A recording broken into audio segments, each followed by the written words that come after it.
اعوذ باللہ من الشیطان الرجیم، بسم اللہ الرحمن الرحیم۔ آج کی ہماری گفتگو یہ ایک بڑا اہم مسئلہ اور آج کل کے دور میں اس کا استعمال اور اس کی ضرورت بہت زیادہ ہے۔ آئے روز اور اس مسئلے نے اور اس ضرورت نے علماء کی نسبت عوام الناس کو زیادہ پریشان کر رکھا ہے، اور وہ مسئلہ یہ ہے کہ ہمارے علماء کے درمیان جو آپس میں اختلافات پائے جاتے ہیں، ان اختلافات کی حقیقت کیا ہے؟ چونکہ آج کل وہ اختلاف جو ہیں ان کو ایک مخالفت کا رنگ دے کے ایک دوسرے پر کیچل اچھالنے کی اور ایک دوسرے کی تحقیر کرنے کی اور ایک دوسرے کو ممبروں پر سب و شتم کرنے کی، طعن و تشنیع کرنے کی، پرسنل اٹیک کرنے کی ایک روایت عام ہو چکی ہے پورے پاکستان میں اور پاکستان سے باہر۔ چند ایک علماء اس سے بچے ہوئے ہیں اور اکثریت اس رو میں بہہ چکے ہیں، اور دیکھنے میں یہ آتا ہے کہ جب بندہ دیکھے کہ کسی عالم کی کسی موضوع پر تقریر ہے، کسی موضوع پر اس کا خطاب ہے، تو حیرت یہ ہوتی ہے کہ اس موضوع پر گفتگو سے زیادہ اس کی دوسروں پر اٹیک ہوتا ہے، دوسروں پر تنقید ہوتی ہے۔ تو آج ہماری جو گفتگو ہے، جیسا کہ میں نے عرض کیا، یہ اہل علم کے لیے بھی ضروری ہے اور عوام الناس کے لیے بھی، چونکہ اس میں گفتگو کے دو حصے ہوں گے۔ پہلے حصے میں انشاءاللہ جتنے اختلافات صحابہ اکرام سے لے کر رسول صلی اللہ علیہ وسلم کے بعد صحابہ اکرام کے دور سے لے کر شاہ ولی اللہ تک اور پھر اعلیٰ حضرت علیہ رحمہ تک جتنے اختلافات ہوئے، ان میں سے چند ایک بنیادی اختلافات کا ایک تجزیہ، ایک تائرانہ ویو اس کا آپ کے سامنے پیش کروں گا، جس سے آپ کو بتانا اور سکھانا اور تعلیم کرنا یہ مقصد ہے کہ یہ دیکھا جائے کہ یہ جتنے ہمارے اسلاف تھے،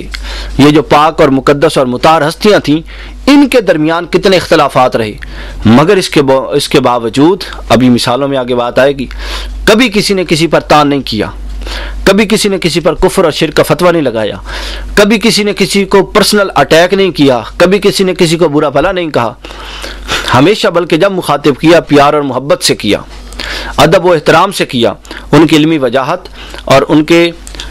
مقام کو ملحوظ خاطر رکھتے ہوئے کیا۔ تو پہلے حصے میں ان اختلافات میں سے چند ایک بنیادی اختلاف آپ کی نظر پیش کروں گا، اور اس کے بعد شاہ ولی اللہ محدث دہلوی علیہ رحمہ کی یہ کتاب الانصاف فی بیان سبب الاختلاف، یہ بڑی اہم کتاب ہے۔ اس میں انہوں نے یہ بتایا ہے کہ یہ جو جتنے فقہی اختلافات ہیں امت مسلمہ میں، اس کا مجھ سے بار بار سوال کیا جاتا تھا، لوگ پوچھتے تھے، استفسار کرتے تھے، تو اللہ پاک نے مجھے الہام فرما دیا، شاہ صاحب نے اس کے مقدمے میں فرمایا کہ اللہ پاک نے ان تمام فقہی اختلافات کی جو وجہ ہے اور بنیاد ہے وہ مجھے الہام فرما دی، جو میں اس کتاب میں نقل کر رہا ہوں۔ تو پہلے میں آپ کے سامنے وہ اختلافات رکھوں گا، پھر میں آپ کے سامنے معاصر علماء کی ایک تصویر رکھوں گا کہ یہ اختلاف کیا ہے حقیقت میں، اور یہ اس کو کس طریقے سے استعمال کرتے ہیں، اور ہمارے جو اسلاف ہیں انہوں نے اس کو کس طریقے سے استعمال کیا، اور اس کے بعد آخر میں آپ کے سامنے شاہ ولی اللہ کی وہ روایات پیش کروں گا جو شاہ ولی اللہ نے 10 اسباب بتائے ہیں امت مسلمہ میں مسائل کے اختلافات کے، اور یہ اختلاف بخاری، مسلم اور حدیث پاک کی معتمد اور معتبر کتب سے ہیں، جس کو ایک معاصرین، جس کو متقدمین و متاخرین اور معاصرین سے اختلاف رائے کے عنوان سے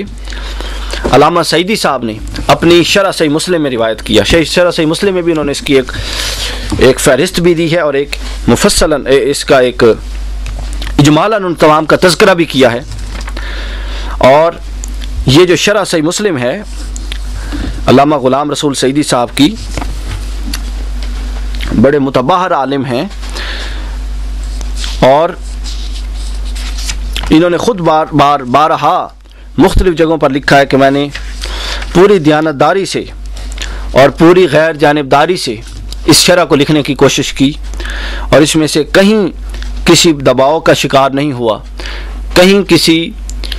موقف کو محض مسل کی بنیاد پر نہیں اپنایا، بلکہ غیر جانبدار تحقیق کے بعد جو موقف مجھ پر واضح ہوا میں نے اس کو اپنایا۔ ایک تو ان کا اپنا یہ قول، اور دوسرا بات کو شروع کرنے سے قبل چونکہ انہوں نے ایک بڑی فہرست دی ہے اختلافات کی، اور انہوں نے اختلافات کو نہ صرف بیان کیا بلکہ آگے جا کر اپنے اختلافات جو متقدمین کے ساتھ تھے، امام عینی کے ساتھ تھے، امام سیوطی کے ساتھ تھے، ان کو بیان کیا۔ اور نہ صرف وہ خود اس شرح کے ذمہ دار ہیں بلکہ جن جید علماء نے اس پر تقاریض لکھی، ظاہر ہے تقریر بندہ لکھ کے ذمہ دار ہوتا ہے عبارت کا، جس کتاب پر، جس عبارت پر، جس مضمون پر وہ تقریر لکھ رہا ہے اس کے معنی و مفہوم کا وہ بھی ذمہ دار ہوتا ہے۔ تو اس پر مفتی سید شجاعت علی قادری رحمۃ اللہ علیہ، محتمم دارالعلوم نعیمیہ کراچی و جسٹس وفاقی شرعی عدالت پاکستان، انہوں نے جو اس پر تقریر اور جو جملہ لکھا، میں اس میں سے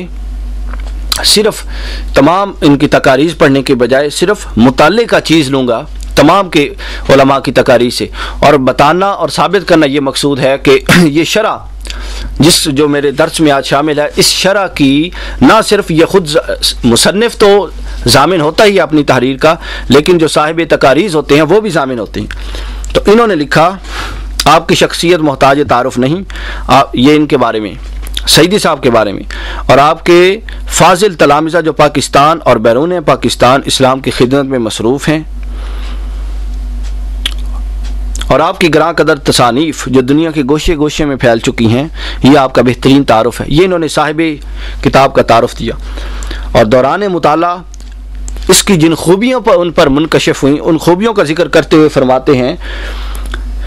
کہ اس شرح کی خوبیاں، فرماتے ہیں کہ فقہ حنفی پر احادیث سے استدلال اور اس کی ترجیح کے دلائل، یہ انہوں نے پہلی خوبی بتائی کہ سعیدی صاحب نے اس کتاب میں فقہ حنفی پر احادیث سے استدلال اور اس کی ترجیح کے دلائل۔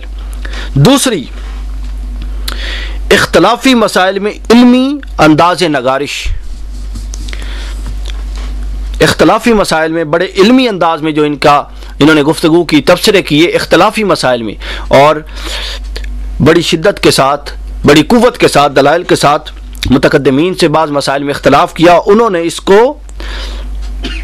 مطالعہ کے درمیان ابھرنے والی خوبیوں میں شمار کیا۔ اور آخر میں تیسرا انہوں نے لکھا، جدید مسائل کی تحقیق اور ان پر بھرپور علمی تبصرے۔ مطلب کہ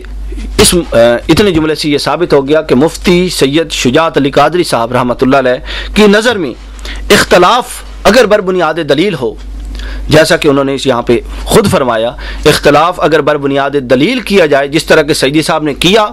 انہوں نے پڑھا، اس کی تقریر لکھی اور اس کی تصدیق کی، تو یہ جائز ہے۔